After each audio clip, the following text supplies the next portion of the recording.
Boa noite! Iniciamos mais uma semana e mais um programa Elga e Você, sempre com muita informação e conteúdo com credibilidade. E hoje o nosso programa sempre é mais que especial, deem uma olhadinha. A Terra é um planeta, é um mundo material e, portanto, a Terra está sujeita às leis da natureza. Então, algumas dessas tragédias, alguns desses desastres, eles são inevitáveis. E hoje é segunda-feira, temos o nosso bate-papo de início de semana com ele, Carlos Campelo, que nos trouxe um assunto muito importante para a nossa vida, comunicação não violenta. Nós temos 4 pilares que são a base para a gente avaliar a comunicação não violenta, tá? É a raiva, o nojo, a vergonha e a culpa. Então fique aqui comigo que o Elga e Você está apenas começando.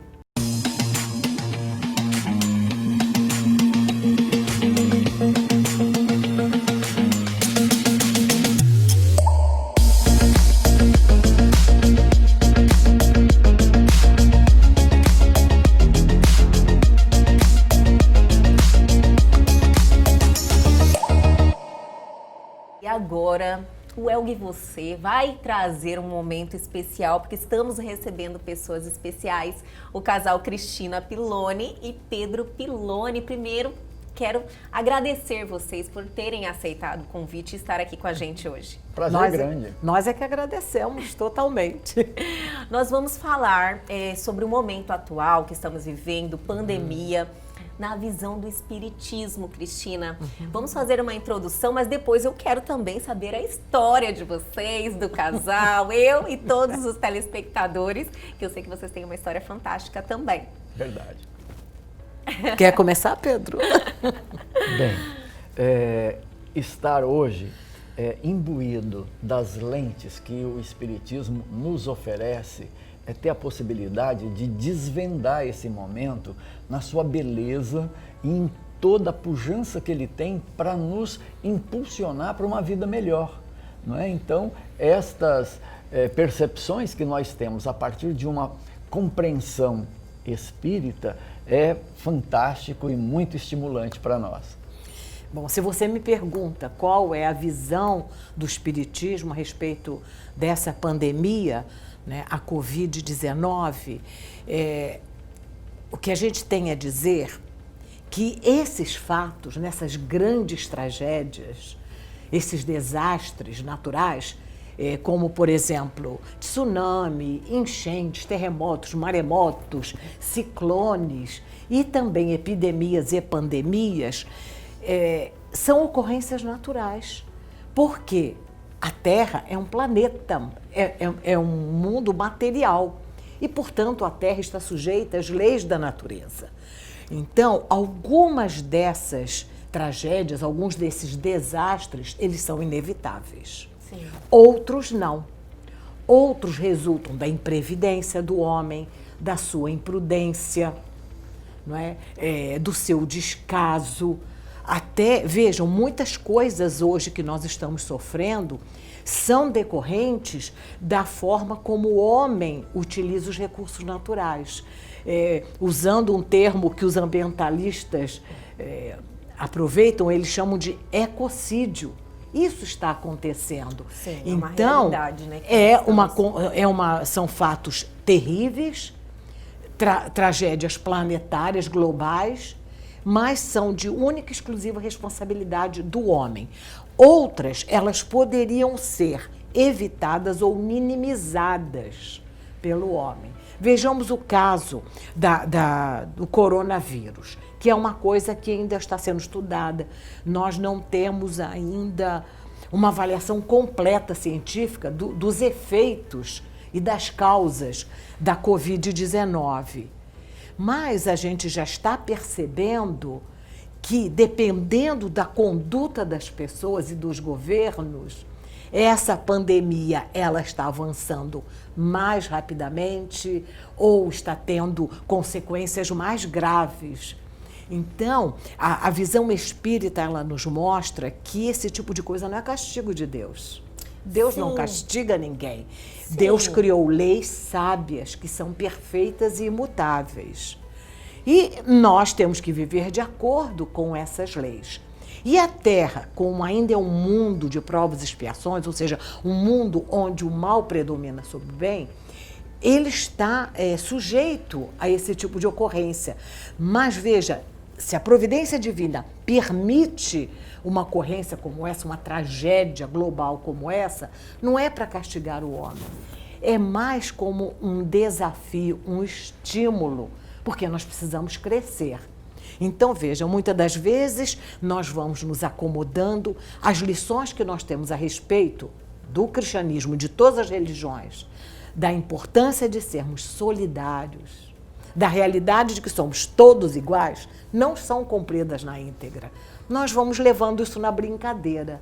Então, a providência divina permite que fatos como esse, como uma pandemia, ocorram para que nós levemos esse susto, fiquemos espertos. Pedro, você acha então que esse momento foi tipo uma chamada de atenção da humanidade? Com certeza. Assim como um pai e uma mãe que tem um filho que precisa de mudar um comportamento, estabelece limites, cria uma ambiência onde a forma inadequada não vá mais se manifestar para surgir uma outra forma adequada de comportamento. Assim também, consideremos a Terra a nossa grande escola, não é? Alguns traços que nós mantivemos até agora, como o egoísmo e o orgulho, que são matrizes de todas as outras imperfeições. Tudo mais nasce desses dois traços, né? Nós podemos reconhecer que planetariamente nós somos individualistas e somos possessivos. Sim. Queremos o bem, mas excluímos o próximo dessa conquista. Nós queremos a felicidade, mas a gente exclui o outro da felicidade. Nós queremos a felicidade para nós, o sucesso para nós. Então, isto foi válido e considerável até agora. As circunstâncias nos mostram que ou saímos disto e aprendemos a ser fraternos, solidários e desapegados, reconhecendo que no mundo nós todos somos usufrutuários, nós não somos donos de nada, nem do próprio corpo, porque a gente não decide até quando a gente vai ficar com o corpo, né? Quando chega a hora, o máximo que se consegue às vezes é uma pequena prorrogação, quando necessário, mas tem a hora de partir. Então o corpo não é nosso, ele é um empréstimo, assim como tudo mais que nos cerca. Então essa compreensão, ela agora está assim como que imposta como um aprendizado inadiável. Ou aprende ou aprende. Aquele que não for solidário, aquele que não se ver no coletivo ao invés de se isolar no individualismo, não vai sobreviver. Não há mais chance para que isso prossiga. E aí a gente pode antever grandes mudanças. Nosso sistema econômico atual, ele terá que ser substituído. Novas formas de produzir a vida na economia vai surgir. Capitalismo não deu certo, socialismo não deu certo, alguma coisa vai emergir que não é nada disso, Sim. mas que a realidade vai nos ensinar como vai dar certo. Então, esse é um momento em que a gente está como que sendo conduzido pela realidade a enxergar um mundo novo que se abre como possibilidade, como oportunidade, e entrar nesse novo modelo com tudo que ele tem de bom e que pode se reverter em favor do individual e do coletivo. Sim. Enxergando dessa maneira, diríamos que nós estamos aqui para aprender, para evoluir como seres humanos, né? E as pessoas, assim, quando nós estamos vivendo essa vida aqui, elas, como eu falei há um tempinho atrás, Pedro, elas se distraem com coisas do mundo, né? Isso aí acontece muito e esquecem de evoluir, de olhar para si, né? Nesse aspecto que a doutrina espírita, ela emerge como uma contribuição fantástica, não é? Quando ela coloca à nossa disposição a realidade espiritual. que ficou assim como que coberta por uma névoa Isso é na verdade. compreensão das pessoas até agora. Não é? A gente entende muito da vida aqui na Terra, com todas as coisas que a ciência já descobriu e coloca à nossa disposição. Mas e nós? O que será de nós quando acaba esse tempo no corpo? Essa realidade de que somos imortais, agora ela se estampa com uma visibilidade incrível. E como imortais, a ótica é outra. Viver aqui na Terra num tempo de uma vida ou de uma encarnação, sabendo que houve um antes e vai ter um depois, e que a vida é intensa, né? Aqui e mais ainda, quando a gente sai das limitações de um corpo físico, isso descortina algo inusitado. Eu vou olhar tudo que eu faço aqui, não sob a ótica do que materialmente eu preciso e me dá satisfação e me dá prazer, mas sob a ótica de todos os prazeres que, como ser imortal, eu posso desfrutar. Eu vou descobrir poderes que estão em mim e que ficaram latentes até hoje, não utilizados, mas podem ser utilizados. Então vejam, quanta coisa fantástica emerge dessa tempestade que se deu, causando um certo susto, um certo impacto, mas que após a tempestade, né, a bonança é inevitável. Com certeza. Cristina, você falou há pouco também em relação ao estímulo da solidariedade, que as pessoas hoje estão mais solidárias, né? Tiveram um chamado. E isso é algo necessário, lógico, é uma evolução também, mas que estava bem esquecida, né? As pessoas estavam muito individualistas, Exatamente. inclusive dentro da própria família. Olha os problemas que aumentaram na convivência familiar hoje, que é algo assustador, porque você fala que a família é ali a base, é onde o seu as coisas... porto seguro, né? Mas quem mora junto sabe das dificuldades da convivência, né? E esse aprendizado que a gente tem que fazer, né? Saber respeitar o outro. Tudo começa no respeito, no limite do outro. E para que haja respeito, eu tenho que, de fato, me considerar igual ao outro. É engraçado, Allan Kardec, ele pegou o lema da Revolução Francesa, liberdade, igualdade, fraternidade, e disse que realmente era assim, um lema luminoso que ia ficar para sempre. Só que, dentro de uma visão espiritualista, a ordem não está certa. Ele dizia assim, a ordem deveria ser fraternidade primeiro. Porque se você não é fraterno, como é que você vai considerar o outro igual a você? A fraternidade tem que anteceder a igualdade. Você só vai tratar o outro como igual se de fato você entender que ele é seu irmão. E a igualdade tem que vir antes da liberdade. Porque se você não vê o outro como seu igual, você vai abusar. Aí é impossível a liberdade. Não é? E esse momento dessa pandemia está nos dando lições muito interessantes. É comum nós nos envaidecermos com a nossa posição social, com o nosso saber. Por exemplo, eu e Pedro... Isso era gritante ultimamente, né? Profissionalmente, nós viemos do ambiente acadêmico, onde a escolaridade, os títulos são altamente valorizados. E o que está acontecendo hoje, né? Quantos doutores, pós-doutores, com títulos das melhores universidades do mundo estão quietinhos nas suas casas e ninguém está sentindo falta deles. E enquanto isso, né, pessoas cujas atividades são quase que invisíveis, não dão status, são desprestigiadas, não são valorizadas financeiramente, hoje elas são consideradas essenciais. Não estou nem me referindo à área da saúde, que essa é essencial a priori. Mas, por exemplo, caminhoneiros, motoboys. Gente, motoboys, eles ganham pouco. E essa rapaziada, exatamente, o que seria de mim uma pessoa do grupo de risco sem os motoboys? E eles ganham tão verdade. pouco. Aí eu fico assim, não, mas não tá certo.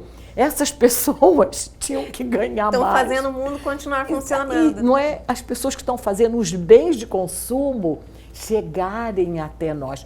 E outras profissões chamadas de humildes, entre aspas, estão lá fazendo com que a vida não tenha parado.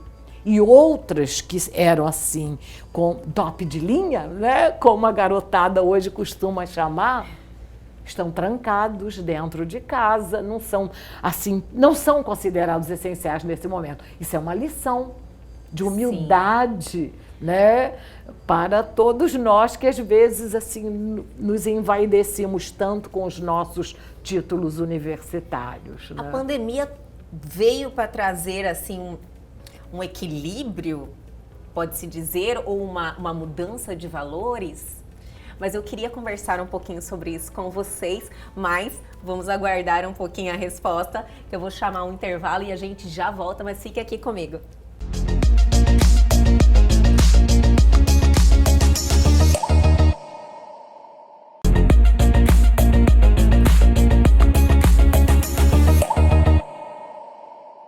Estamos de volta aqui com esse casal fantástico, que eu falei, gente, eu tô aqui querendo aumentar mais um bloco para continuarmos essa conversa fantástica. Estávamos aqui conversando no intervalo e falando sobre da questão do medo das pessoas em relação à morte, né? Que é algo que vocês já têm bem resolvido na religião, no espiritismo. Estávamos falando também das questões da responsabilidade que você tem que ter nesse período. Então, assim, eu acho muito interessante a gente passar essas informações para as pessoas da forma como vocês veem, que é libertador, eu diria. Exatamente. Bom, é verdade. Nós espíritas, nós não temos medo da morte, porque aprendemos que a vida continua. Para nós não é uma questão de crença, é uma questão de convicção, porque o espírita ele aprende a desenvolver a fé raciocinada. E assim, sem querer desmerecer nenhuma religião, é claro que todas são boas, todas ensinam o bem, a prática do amor, mas assim, uma vantagem que me atraiu no espiritismo foi o fato de ele nos trazer a realidade da vida no além com todos os detalhes. Então, de posse desses conhecimentos, de como é o desligamento do corpo, o processo da morte e o que vai nos aguardar do lado de lá, o espírita ele encara a morte com muita serenidade, com muita naturalidade. E num momento desse, em que nós estamos vendo as pessoas muito aflitas, entrando até em processos de depressão, com medo da sua morte e com medo de que seus entes queridos venham a morrer também pela Covid-19. O medo prevalece hoje, Sim, né? É geral, né? Então, nesse ponto, nós temos essa vantagem. Mas o interessante é que, apesar de aceitarmos a morte com muita naturalidade, até como uma libertação, no Espiritismo, nós aprendemos a valorizar muito a vida, porque entendemos que a reencarnação é uma oportunidade abençoada. Quanto mais tempo nós ficarmos aqui, nessa escola, como o Pedro já citou, mais oportunidades nós teremos de avançar, de contribuir com o progresso nosso e das pessoas que nos cercam. Por isso, o espírita, ele não aceita o suicídio, ele combate o suicídio e ele se sente na obrigação, ele sabe que tem obrigação de preservar a sua vida, de cuidar da sua saúde, porque a vida é um bem muito precioso. Eu até citaria aqui uma frase de que eu gosto muito do escritor português Eça de Queiroz, porque essa frase, ela traduz exatamente a nossa concepção a respeito do valor da vida. O Eça de Queiroz, no livro O Mandarim, ele afirma que a vida é um bem supremo em si mesma, independentemente da abundância das suas manifestações. Então não importa se é um embrião, se é um feto, se é um idoso em cima de uma cama, muito doente, é vida. É vida, qualquer vida, uma pessoa com paralisia cerebral, não importa. A vida tem um valor inestimável.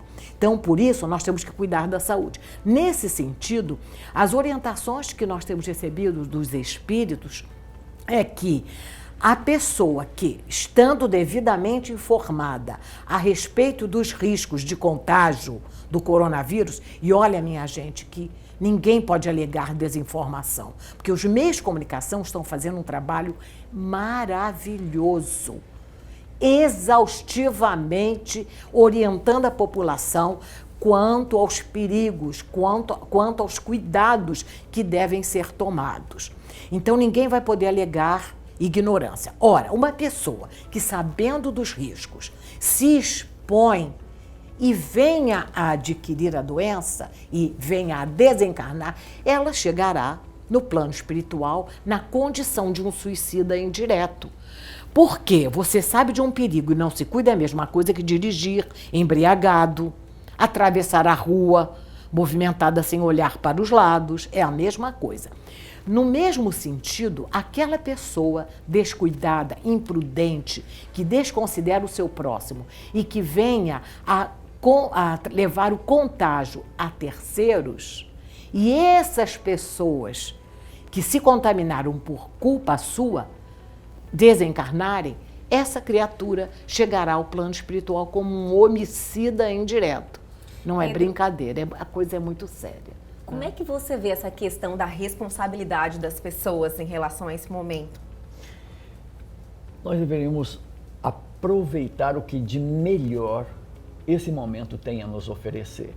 O aprendizado é intenso, porque foram colocados limites até a nossa liberdade naquilo que a gente imaginava, né? O direito de ir e vir, ele teve que ser contido para que a vida fosse respeitada e o critério mais importante de preservação da vida ficasse prevalecendo.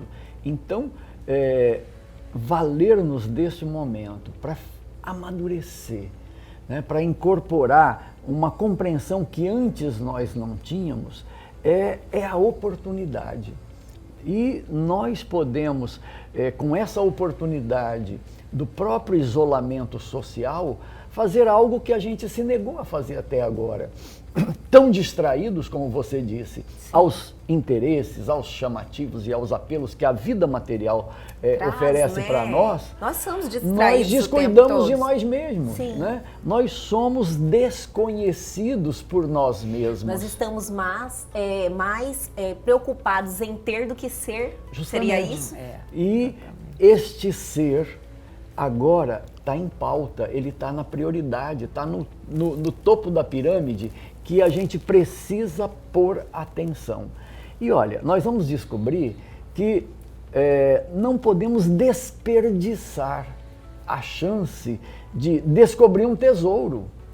O melhor de tudo estava escondido, que somos nós mesmos na nossa essência, como seres imortais, né?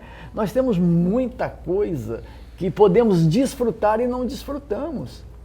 O prazer, por exemplo, que a gente experimenta com os nossos sentidos, com as circunstâncias da vida material, é ótimo. Mas melhor ainda é o prazer que nós experimentamos quando sentimos paz de espírito, quando nos sentimos confiantes, quando temos serenidade para lidar com qualquer situação. Este é um prazer, é um benefício que gera uma qualidade de vida que nós não tivemos até agora. Caíamos facilmente no desespero, na desorientação, na revolta, caíamos na depressão porque perdíamos o sentido da vida, porque as coisas materiais são sempre circunstanciais, é sempre passageira, você tanto tem quanto não tem. O ter é isso, ele é fugaz. Sim. E ele não tem como ser retido, porque ninguém é dono de nada, né? Mas a gente não leva a nada, né? Mas nós até agora não adonamos de nós mesmos, que é o máximo de melhor. Olha, quem olha para si mesmo e percebe que ele é criador à semelhança de Deus, quando ele faz brotar uma ideia que antes não existia, quando ele exterioriza uma emoção que não estava posta, quando ele usa da sua vontade e realiza coisas que não existiam. Ele é criador. E nós ficamos numa inconsciência de tudo isso até agora. A nova era que ganha corpo e expressão agora é a era do espírito, mas não dessa coisa mística e nebulosa. O espírito é a realidade que está impressa dentro de nós mesmos e que a gente não teve tempo, não deu atenção até agora. No isolamento social a gente tem tempo. Eu acredito que, ouvindo vocês, lendo um pouco também sobre o espiritismo, que a gente nasce com um propósito, né? Nós nascemos com um propósito e quando nós buscamos isso ou começamos a trazer isso como realidade para a nossa vida, ela começa a fazer sentido. É um novo modelo de felicidade. Então, a comida deliciosa, a paisagem maravilhosa, o toque de carinho, se tudo isso foi muito bom, quando a gente descobre que nós temos recursos para nos sentir felizes por outros motivos, que não esses que são fugazes, a gente reconhece que vale a pena ter um bem-estar que permanece por mais tempo e que isso depende de nós e não depende de ninguém. A nossa autonomia, a nossa real liberdade está para ser conquistada. Quando eu descubro que eu posso ser aquele que maneja o pensamento e eu alinho o meu pensamento da forma que me convier. Se eu tiver um pensamento que é incomodativo, destrutivo, que prejudica, eu tenho a liberdade para abandonar esse pensamento e criar um melhor que esse. Se eu estou me sentindo triste, desanimado, com raiva, insatisfeito, eu tenho a oportunidade de fazer emergir um outro sentimento que me deixa bem. A alegria, o entusiasmo, a disposição para fazer as coisas. Então, eu sou dono de mim, mas não o fui até agora. Isso Eu mesmo. posso dirigir meu pensamento, mas não tenho dirigido até agora. Eu posso dirigir minha emoção, mas não estou fazendo isso. Eu não estou sendo senhor de mim. E me distrair querendo ser senhor do mundo. Só que o mundo escapa das nossas mãos como a água que se escorrega. E nós, se a gente se apropria de si, ninguém toma, nos ninguém rouba, mexe, não tem nada, né, pode nos tirar do lugar em que estamos. Eu estou assim triste que está acabando o nosso tempo, então eu já quero me antecipar e fazer um novo convite para vocês retornarem aqui. Mas, Cristina, eu quero finalizar perguntando para você, na sua opinião hoje, qual é a maior lição que esse momento está nos trazendo? Olha, muitas lições. Uma delas já falamos aqui mais ou menos, né? Que é a questão de realmente nos enxergarmos como iguais e sermos efetivamente solidários, né? Nós sempre fechamos as nossas portas, as nossas fronteiras. Veja, nos últimos anos, ano passado, por exemplo, na minha avaliação dos problemas sociais mais graves que estávamos vivendo era a questão dos refugiados. Então, as grandes potências fechando suas fronteiras. Aí, de repente, esses mesmos países, Itália, Espanha, né, tiveram que fechar as suas portas. Eles é que ficaram, não deixaram ninguém entrar, aí eles ficaram trancados lá dentro. Mas nós fazemos isso nas nossas casas, né? Então, essa é uma das grandes lições que a gente tem que aprender, né? Essa questão da solidariedade, da imortalidade, porque aquilo que o Pedro estava falando, né? Bom, Sócrates já dizia, né? Homem, conhece-te a ti mesmo. Então, durante milênios, o homem quis conquistar o mundo. Joana de Ângeles, autora espiritual, que dita a mensagem pelo médium Divaldo Franco, ela costuma dizer que o homem, durante esses milênios, ele conquistou as distâncias, inventou a roda, meios de transportes, né? Depois ele dominou os mares, aí dominou os ares, já faz viagens fora do planeta, não é? Agora falta o homem empreender a maior aventura da sua história, que é fazer a viagem para dentro de si mesmo, né? E esse momento nós estamos sendo obrigados a ficar trancados.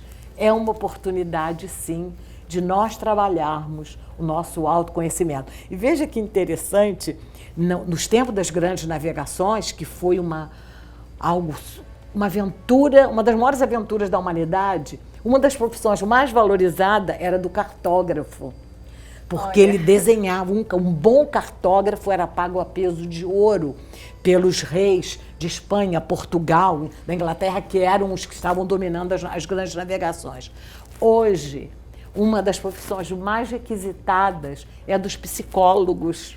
É porque verdade. eles são assim o cartógrafo da nossa alma. Eles é que estão nos ajudando a fazer esse caminho do autoconhecimento. E sem querer desmerecer os nossos profissionais que são imprescindíveis, né? As religiões todas, nesse momento, elas têm um papel relevante, todas elas, de nos ajudar a esse processo de autoconhecimento. E as né? religiões também vão passar por esse processo de renovação. Até agora, quando o homem não tinha autonomia para fazer a felicidade indo para dentro e se autoconhecendo e sendo senhor de si, e dependia, né, dos líderes religiosos que lhe traziam as soluções e as verdades, agora o ser humano descobre que as soluções estão dentro deles. Na medida que ele ganha intimidade consigo, ele ganha intimidade com Deus. Então nós estaremos acessando o divino pelos caminhos que encontramos ao mergulhar dentro de nós. Então as lideranças terão que redescobrir suas funções.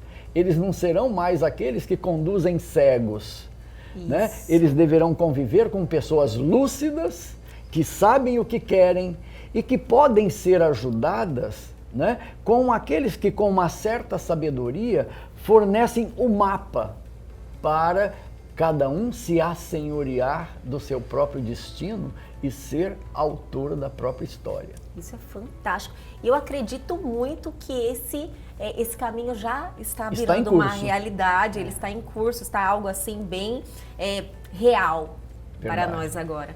Gente, acabou o tempo, eu estou assim, é uma pena enorme, mas eu já quero fazer um convite novamente, vou convidar vocês mais uma vez para voltar aqui e nós continuarmos esse bate-papo, esses ensinamentos que eu tenho certeza que ajuda muita gente, né?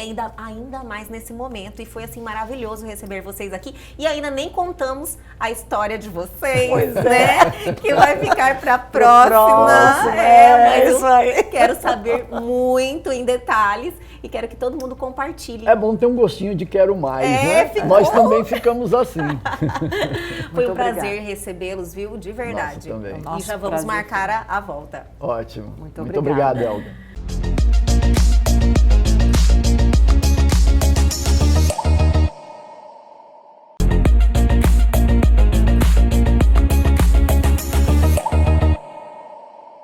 Estamos de volta e hoje no Elga e Você chegou aquele momento que eu adoro. Estamos recebendo ele, que é neurocoach, maratonista, hipnólogo e muito mais, Carlos Campelo. Mais uma semana iniciando assim, bem motivada. Carlos, é um prazer sempre te receber. Muito obrigado, Elga, a todos os telespectadores e também quero aqui parabenizar a todos os maratonistas. Dia 7 de agosto foi o dia do maratonista. Olha que maravilha! Parabéns a todos os maratonistas aí que tem dessa atividade, né? Algo tão presente, porque eu acho que no momento que você se torna um maratonista, é um estilo de vida, né, Campelo? Com certeza. A gente muda a nossa forma de pensar, a nossa forma de agir. É uma transformação, que nem eu fico falando, é uma transformação que dá, não só física, dá uma transformação mental também. E transformou muito sua vida, né? Bastante. Se pegar a foto do antes e depois... Olha, nós vamos mostrar aqui, né? Aproveitar, acho que tem aí, pra gente mostrar uma transformação gigante na sua vida. Foi, Pra melhor. Exatamente. E pra melhor. acaba transformando em N setores também, né? Sim, Não só em o tudo. físico. Exato. Emocional, comportamental, social, até espiritual, né? Olha. Porque a gente, quando chega no final, faltando 195 metros da maratona, a gente agradece, sabe? A gente fala assim, graças a Deus, deu tudo certo, todo o treinamento, toda a minha dedicação, toda a minha disciplina, olha que tô chegando. Obrigado Deus, obrigado E família. É uma sensação, né? De vitória de impressionante. vitória, que enche a nossa vida, né? Exato, exato. Agora, falando de maratona, não posso deixar de falar sobre os atletas que estão aí preparando a live, né? Vamos falar mais uma vez, fiquem ligados no dia 16 de agosto. 16 de agosto vai ter uma live onde os atletas que são profissionais, né? Exato, são vão bater o seu recorde, tentar bater o seu recorde através de uma live no YouTube.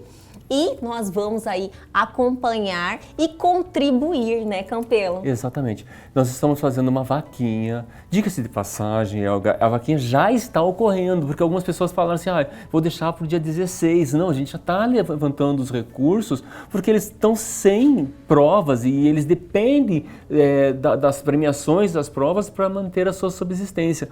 E a vaquinha já está ocorrendo, tá? Então entra no nosso perfil que vai estar lá o link da vaquinha. Qualquer contribuição será muito bem-vinda. E vamos lá, vamos incentivar, vamos ajudar, né? Que o momento é esse de solidariedade. Então tá aí o recado no dia 16 de agosto. 16 de agosto, que horário que inicia a live? A previsão é começar às 6 da manhã. Olha só, tá? gente. Então e vai rolar, são várias horas, 16 horas. Olha só. Então fiquem ligados e aí assistam, se divirtam, né? Que vai ser espetacular ver esses atletas aí se esforçando para bater o seu recorde e toda interação e solidariedade envolvida nesse evento. Estamos na torcida, né, para eles. E hoje, Carlos, qual é o nosso tema do tão esperado bate-papo das segundas-feiras? Elga, comunicação não violenta. É uma das coisas que está sendo muito falado, muito discutido, principalmente durante a pandemia, onde houve assim, uma aproximação familiar e normalmente no âmbito da família é que ocorrem as divergências mais constantes, recorrentes e onde eu falo assim, a oportunidade que eu tenho para melhorar começa por dentro da minha família. Com certeza. E a forma que você se comunica muda totalmente as reações, né, Campelo? Exato. É só uma questão de evolução, né? Você não só, você começa a exercitar com a sua família, Sim. mas é algo que você traz para a sua vida. Isso. Nas suas relações, né? Exatamente. Você vai buscar esse aprendizado, levar para o resto da sua vida, né? E conforme você vai interagindo, você vai se percebendo, a tua comunicação ela vai se tornando mais assertiva, uma comunicação mais voltada para a vida. A gente pode começar assim com uma experiência, tá? Ai, adoraria. A gente adora experiência, porque a prática faz a gente absorver melhor, né, Exato, o ensinamento. Exatamente. Experimente a partir de agora tirar do nosso verbo, do nosso idioma, o verbo ser. Tirar o ser. Tirar o ser. Eu não posso falar assim, eu sou o Campelo, você é a Elga. Não posso mais falar isso. Vai falar nós? Eu posso falar nós, posso falar, mas eu não posso usar o verbo ser. Posso usar qualquer outro verbo, menos o ser.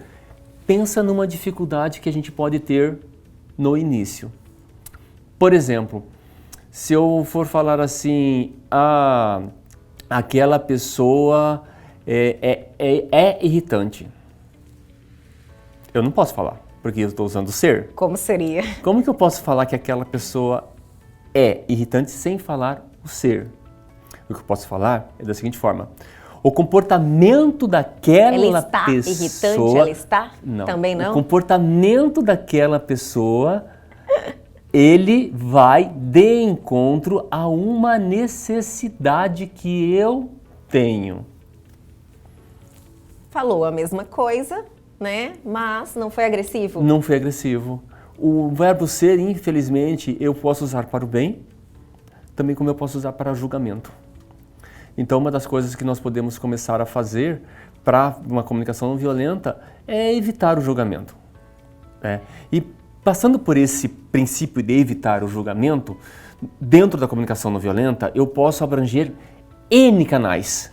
Mas hoje, em específico, nós vamos falar de um canal que é a comunicação não violenta para comigo mesmo. Olha que legal. Interessante, que legal. né? Muito interessante. Seria na questão, assim, pelo fato da gente se cobrar demais ou algo assim, como seria? Nesse caso, né? Nós temos 4 pilares que são a base para a gente avaliar a comunicação não violenta, tá? É a raiva, o nojo, a vergonha e a culpa. Raiva, nojo, vergonha e culpa. Exatamente. São os 4 pilares. Quando eu falei para você que hoje nós vamos falar sobre a comunicação não violenta para comigo mesmo, eu posso falar a comunicação violenta para com o outro, a comunicação violenta dentro do seio familiar, profissional, como propósito de vida. Eu posso falar a comunicação violenta em N fatores, N grupos. Onde tem 2 pessoas reunidas, eu posso utilizar a comunicação não violenta e nesse caso específico, hoje nós vamos falar sobre nós. Como que nós nos comunicamos, como que nós nos internalizamos a comunicação. Bem, a gente já viu os pilares, que são esses 4. A outra questão é entender a comunicação. A comunicação, se eu pegar de onde provém a etimologia da palavra, é de comum, do mesmo lugar que vem a comunidade. Então, o que é comum? O que é comum para mim pode ser que se torne um hábito e eu não consiga perceber o que eu estou falando para mim mesmo. Do tipo, eu sou preguiçoso. Eu não consigo. Eu não posso. Eu sou mole mesmo. Eu sou desastrado. Sempre tem algo que a gente...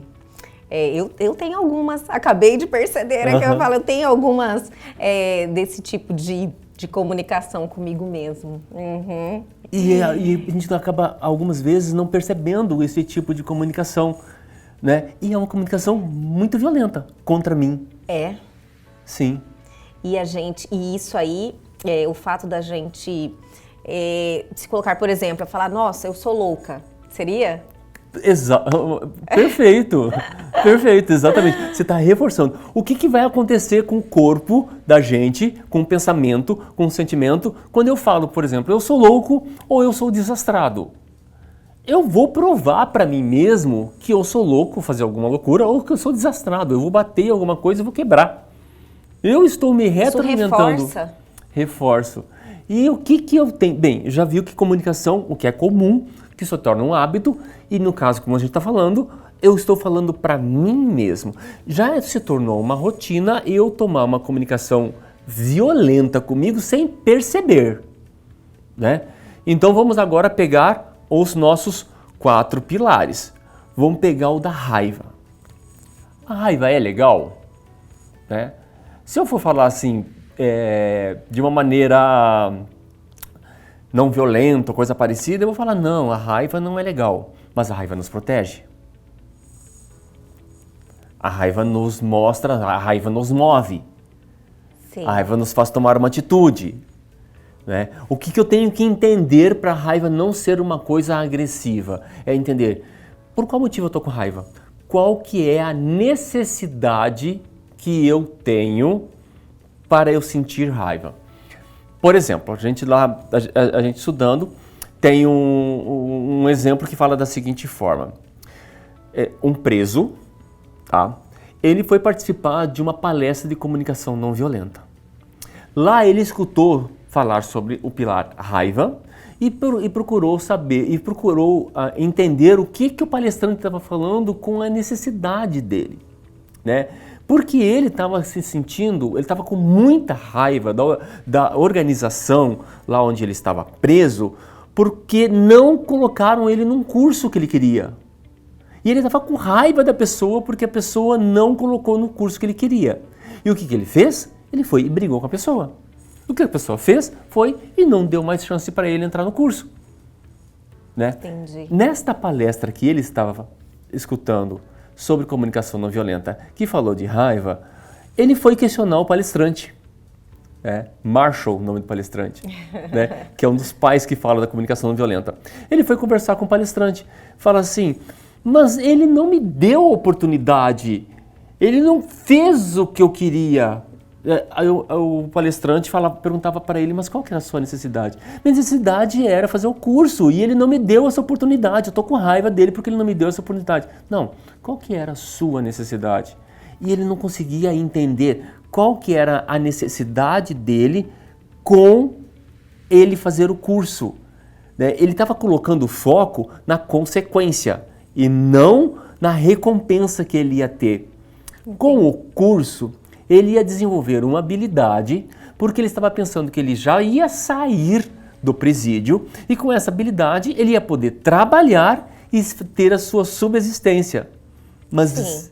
essa era a recompensa dele, essa era a necessidade dele. Mas ele não estava falando da recompensa, ele estava falando da consequência. A consequência era fazer o curso. E quando você fala em cima da consequência e não em cima da necessidade, a chance de você julgar o outro, eu estou falando de uma maneira geral. Com certeza. Julgar o outro, mostrar o dedo para o outro e ser agressivo com o outro é muito grande. Né? Então, veja qual que é o real interesse que está por detrás da raiva. Ninguém como que eu posso falar? Ninguém me deixa com raiva. Ninguém faz a raiva brotar em mim. Quem faz brotar a raiva em mim? Sou eu mesmo. Né? E por isso que é um dos primeiros pilares que eu estou falando da comunicação não violenta para comigo mesmo. Eu que fico com raiva, eu que permito me sentir raiva. Mas a primeira pergunta que eu tenho que fazer quando eu estou com raiva, por qual motivo que eu estou com raiva? Qual necessidade minha que eu não estou atendendo nesse momento que está me deixando com raiva? E aí eu posso usar no trânsito, se alguém buzinar para mim.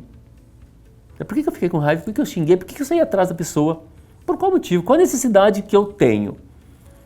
Eu já faço esses questionamentos, né? Já superei essa fase do trânsito. Quando alguém fala alguma coisa que eu não concordo, por que eu fico com raiva dessa pessoa? Qual a necessidade minha que eu não estou enxergando para eu perceber a necessidade? Em resumo, da questão do preso.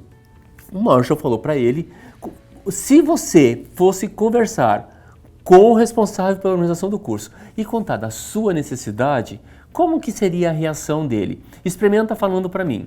Aí ele chegou e falou, eu preciso fazer esse curso porque eu estou aqui para sair daqui do presídio. Quando eu sair, eu quero ter um meio de subsistência e esse curso vai me dar esse meio de subsistência. Aí o Marshall perguntou para ele, como que você acha que ele reagiria com você? Ele falou assim, eu acho que ele ia me dar a oportunidade de dar o curso. Aí ele sentou num canto, para fechar a história, né? Baixou a cabeça e começou a chorar. Nossa. E falou o seguinte, eu precisava saber disso há 2 anos. Aí, mas por que há 2 anos? Porque se eu soubesse disso, eu não tinha matado meu amigo. Nossa, que reflexão, hein? Que reflexão. Porque meu amigo falou uma coisa que eu não concordava e isso eu não entendi a minha necessidade, ele tinha necessidade dele e eu acabei fazendo isso com ele. Nossa, e isso acontece frequentemente, lógico, numa intensidade menor, mas no nosso dia a dia. Vamos passar para o próximo, mas segura aí, é rapidinho, a gente já volta, vamos chamar um intervalo, mas fica aqui comigo.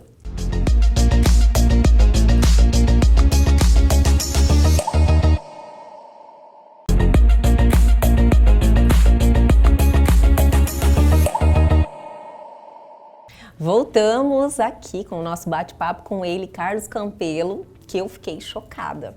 Vamos voltar um pouquinho, eu acredito que vocês também, né, com essa reflexão sobre a raiva, esse final aí que o preso entendeu que se há 2 anos atrás ele tivesse esse conhecimento, ele não teria cometido o delito que colocou ele ali. Exatamente. E assim, primeiro eu quero te falar que isso é uma história verídica, tá no livro do Marshall, né? Comunicação não violenta. E assim, se você parar para pensar, quantas e quantas necessidades que nós temos, que nós não atendemos, né? Quantas necessidades que os outros têm que não são atendidas e quantas vezes a gente perde a oportunidade de ficar bem e deixar o outro bem, né? Eu percebo assim que dentro da reflexão desse presidiário que sirva assim de motivação, de inspiração para que a gente perceba dentro do nosso seio familiar, seja onde que a gente estiver inserido, né, a oportunidade que a gente tem de aprender a lidar com a minha raiva, né, porque ela acaba nos protegendo, e aprender que o outro tem raiva, mas não trabalhar atuar em cima da raiva, em cima das necessidades. Qual a necessidade que eu tenho? Qual a necessidade que o outro tem? É tudo uma forma de olhar, né? Tudo uma forma de olhar. De você. Também de conhecimento, um exercício também, isso, né, Campelo? Exato. E a gente pode até falar, Elga, assim, no próximo programa, se você assim quiser, de usar esse mesmo exercício para emagrecer. Olha, todo mundo se interessou. Falar de emagrecimento, né? Todo mundo já fica lá olhando. Ainda mais nesse momento de pandemia. Tá todo mundo querendo perder uns quilinhos. É claro que eu topo, viu? Já está marcado no próximo programa. Mas, Carlos, continuamos aqui na comunicação não verbal. Não violenta, isso. Você falou raiva, nojo. Isso, vergonha. Vergonha. Que são os pilares para não ter uma comunicação não violenta. E assim, como que eu posso te falar? Da vergonha, né? Por exemplo, eu vou falar alguma coisa e alguém me recrimina por eu ter falado. Ou alguém simplesmente faz um gesto com a cabeça de negação. Aí eu começo a me retroalimentar. Por qual motivo que a pessoa fez aquele gesto com a cabeça? Por qual motivo a pessoa me recriminou? Ou falou alguma coisa de errado para mim? Qual que é a real necessidade que eu tenho? Muitas vezes, Elga, a vergonha ela passa por um preciosismo da perfeição. Eu não quero ser criticado, porque eu quero fazer tudo certo. Eu não quero que alguém me chame a atenção, porque vai denegrir a minha forma de eu ser, minha forma de enxergar e vai me desestruturar o meu eu. Mas essa questão de não querermos, não aceitarmos que a gente pode errar e que isso é natural, a gente sempre quer estar certo. Não a gente, eu digo assim, um traço do ser humano, né? Eu, graças a Deus, já estou amadurecendo essa questão também. A gente pode errar, errar é humano, é natural. Lógico, a gente aprende com o erro, mas assim, as pessoas, no momento, ela tenta justificar, como dizer que ela já não errou, né? Isso aí é algo assim que meio que presente na maioria dos seres humanos, assim, essa sensação de já vir na defensiva, de já falar que não, eu não errei, já dar uma justificativa. Que isso, uma grande maioria. Isso daí você pode até perceber, gente, agora há pouco aqui, a gente tenta numa conversa... É verdade. É que essa parte a gente cortou, né? Mas é verdade, acabou de acontecer. Eu mesmo, acontece. Sabe o que pode ser também? Por exemplo, dentro da PNL nós temos pessoas que são visuais e eles pensam muito mais rápido do que falam e querem falar na velocidade que pensam. Então ele acaba pensando numa velocidade, fala, mas pensa que falou, mas não falou, simplesmente pensou, né? Que são os visuais. Isso pode acontecer? Pode acontecer, né? Então é uma questão assim, percepção, saber as necessidades, saber como eu sou, o autoconhecimento. Perfeito? E saber como eu sou. No traço da vergonha, de uma comunicação não violenta, o que me acontece? Eu vou me reprimindo, eu vou me criticando, né? E se eu for sanguíneo, a pessoa que é sanguínea, ela tende a ficar inclusive vermelha O sangue vem à flor da pele. Por isso que vem aqui Fica ruborizada, né? Exatamente, aparece no rosto. E tem gente né? que fica assim, uau, muito vermelha mesmo, Fica né? vermelha. Fica na hora, assim. Né? E é um traço, você precisa perceber, desse ficar com vergonha, do ficar com vergonha para raiva, é uma linha muito tênue, porque tem pessoas que podem se reprimir, né, ficar introspectiva, e tem gente que pode se colocar para fora e de uma forma raivosa. Né? Inclusive agredindo as pessoas. Então a vergonha ela passa por uma necessidade. Qual a necessidade que eu tenho? Né? Pode ser uma necessidade que eu queira que seja tudo perfeito, uma necessidade que eu tenha de querer pensar no que o outro vai pensar de mim. Que também é bem forte, né? As pessoas preocupadas com o que os outros pensam. E acaba respondendo por isso. Então, quando eu estou com vergonha, qual a necessidade que realmente está por detrás dessa vergonha? O que está escondendo essa vergonha? Medo? Pode ser? Pode ser. Medo? Aí vamos enfrentar esse medo. Medo do quê? Medo de errar? Você conhece alguém na vida que já errou? Uma pergunta que a gente faz. A pessoa, óbvio, vai falar assim, conheço. E como é que essa pessoa está hoje? Bem, pode estar bem, pode não estar bem. A gente vai procurar uma pessoa que seja bem. Né? Ela está bem, tudo mais. Se as pessoas conseguissem aceitar que estamos aqui em constante aprendizado, né? Facilitaria demais. Muita coisa, Elga, muita Estamos coisa. em constante aprendizado a todo momento, né? Tudo depende da gente absorver esses conhecimentos, né? E realmente entender e levar aquilo para a sua vida. Então, o errar, assim, passa a ser algo mais leve, né? Errei, vou aprender. É isso, assumir que errou, né? Como eu falo assim, eu posso assumir que errou e aprendi, eu também posso ver que o outro errou e aprender para eu não cometer o mesmo erro. É muito melhor, né? Aprender com o erro dos outros, né? Já olha e fala ali, não. Evita mais problemas, né? E tudo isso, dentro da comunicação não violenta, como que eu me reprimo?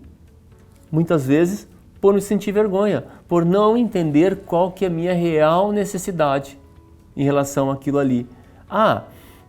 Quando criança alguém me recriminou por eu falar alguma coisa e eu cresci um adulto, perfeito.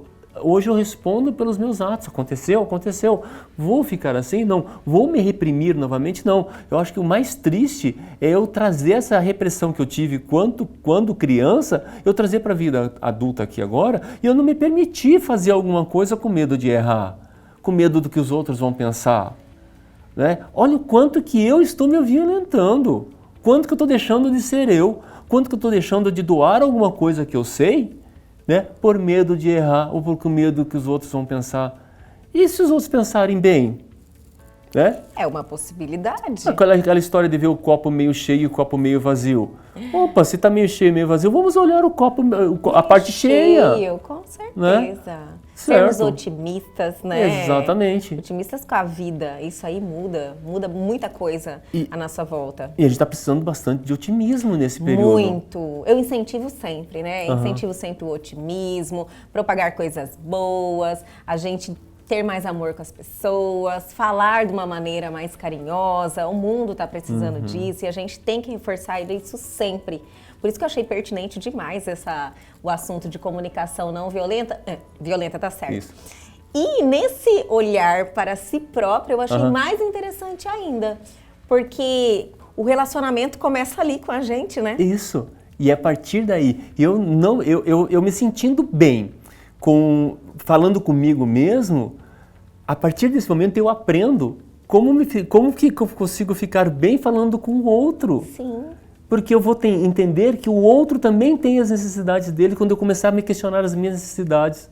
Você vai resolvendo uma questão com você mesmo. As pessoas, sabe, eu vou falar um ditado assim bem popular e bem presente na vida de todo mundo, que começa a fazer sentido as coisas. Falam, gente feliz não perturbam as pessoas? Verdade. Entende? Você começa a resolver um problema com você mesmo, sabe? E aí as relações vão ficando mais fáceis, né? Então, por isso que eu acho interessante você começar a resolver as questões com você. Exato. Eu praticava isso. Às vezes eu falava assim, meu Deus, como eu sou louca, sabe? Já cortei isso da minha vida. Exatamente. Tomar muito cuidado, porque algumas vezes, eu falo, a palavra tem poder. Tem. A palavra tem poder. O outro pilar, o nojo. Né? Então, o nojo é como se eu tivesse assim, asco, eu ignoro, eu jogo aquilo para como se fosse um pária, eu tiro aquilo, eu tenho uma repugnação, eu jogo aquilo para lado, né? Como que é isso dentro de mim mesmo, né? Eu deixo os meus sentimentos não tão positivos, eu deixo eles de lado, eu não olho para eles, eu não cuido deles, eu não trato eles, né? Se eu tiver raiva, se eu tiver medo, se eu tiver vergonha, se eu tiver tristeza, se eu tiver rancor, mágoa, ódio, deixa eu olhar para esses sentimentos. Não vou ignorar que eu não tenho, não vou deixar eles de lado, né? Como se tivesse assim, não, eu tenho nojo de ser isso, não quero, isso não me pertence. Pertence, nós somos seres humanos. Quem é aqui que não erra? Quem é aqui que não tem um pensamento, lógico que para aqueles que ainda estão procurando evolução, tipo eu, né? Tem um pensamento... Nós, né? Sempre devemos estar, né? Campelo, nós devemos. Eu tenho um pensamento maldoso, coisa parecida, né? Tenho. O que eu tenho que fazer? Por qual motivo que eu pensei isso? Qual o motivo que eu não quero tocar nesse assunto? O que esse assunto é repugnante para mim? O que esse assunto me faz eu deixá-lo de lado? Né? Faz eu não tocar no assunto. Né? Tal qual a tristeza, né? Que é um pilar da comunicação não violenta. O ato de ficar triste e trilhar no caminho por uma depressão é muito prático se eu for alimentando essa tristeza. Por qual motivo você fica triste com você mesmo? Em que momentos que você fica triste com você mesmo? Mas se está triste em você mesmo, é o motivo? O motivo é o fator gerador. É o caminho? É o que está te levando à tristeza. Mas o que a gente tem que identificar? Qual a necessidade que eu preciso ter, que eu preciso olhar, que está me deixando triste? Isso aí é uma questão assim, tá todo mundo se perguntando, né? Mas tá acabando o nosso tempo, Campelo, o pessoal tá lá pra mim, ó. E nessa parte mais interessante, o que a gente faz? Continua o papo? A gente pode continuar, né, Na num próxima semana. E até entender do preso a tristeza que ele ficou naquele momento. Que deve ter sido assim, sabe? Um momento muito interessante, né? Na Forte vida dele, forte. E libertador, viu? Muito libertador. Vamos conversar disso, já está marcado, né? Na próxima semana a gente continua esse papo. E sempre é um prazer te receber. Iniciar a semana com você aqui é diferente. A satisfação toda minha, que a gente comece a entender as nossas reais necessidades a partir de agora e entender quais são as formas e os motivos que eu posso melhorar minha comunicação, começando comigo mesmo. Com certeza. Campelo, muito obrigada mais uma vez. Satisfação. E é nesse clima que ficamos por aqui hoje, mas amanhã a gente volta às 21h30. Perdeu algo? Quer dar alguma sugestão? Quer falar com a gente? Aí nossos canais de comunicação na sua tela. E tem novidade, o nosso canal, para você curtir mais uma vez essa entrevista e muitas outras fantásticas que estão lá, viu? Acesse e se inscrevam no nosso canal. É só clicar. Aguardo vocês amanhã aqui na TV Pantanal, canal 22.1.